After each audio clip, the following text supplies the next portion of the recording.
Hello everyone, Mr. Happy here, and welcome to my guide to the Aetherochemical Research Facility. For short, we'll call it ARF. This is the final 4-man dungeon in the main story and is unlocked at level 60. It has no drops, but rewards 80 Law Tomestones for completion. The bosses here are pretty big spoilers too, so if you don't want to be spoiled, I recommend you turn the video off now. This dungeon is broken up into 4 different boss fights. If you'd like to skip to a specific boss, please use the annotations in the top left hand of the video. The start of the dungeon is pretty simple. There are a few mobs roaming around, but they aren't particularly hard. Eventually, you'll come to a door that spawns as a droid and 2 clockwork enemies. Nothing too special, just know that the droid does moderate AoE damage on some of his abilities.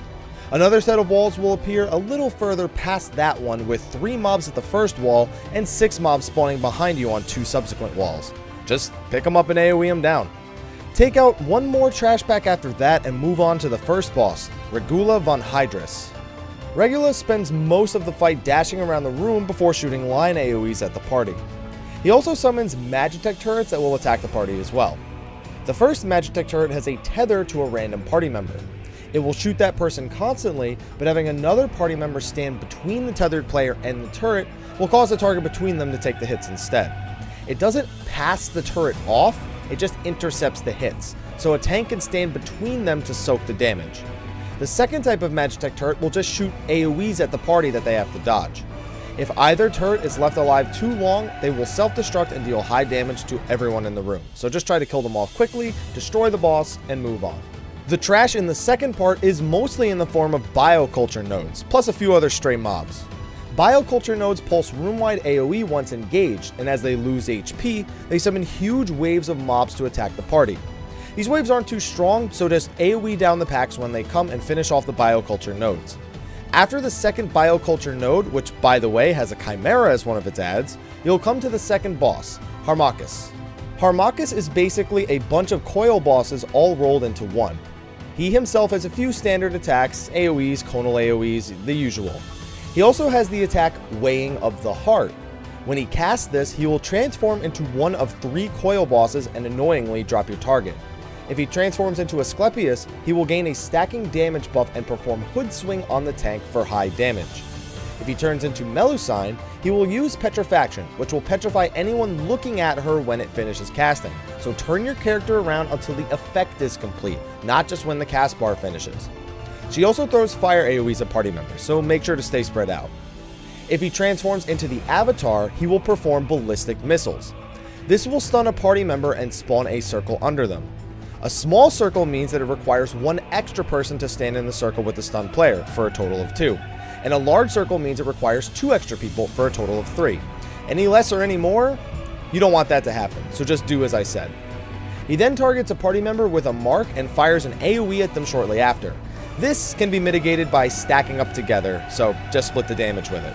Just deal with the rehashed coil bosses and finish them off quickly. The third set of trash starts on a small elevator, akin to turn 4. 2 nodes and a dreadnought will spawn, and all of them do AoEs that you need to avoid. Just keep the dreadnought faced away and kill off all the adds. In the next part, it's mostly cloned Allagan enemies that don't really pose too much of a threat.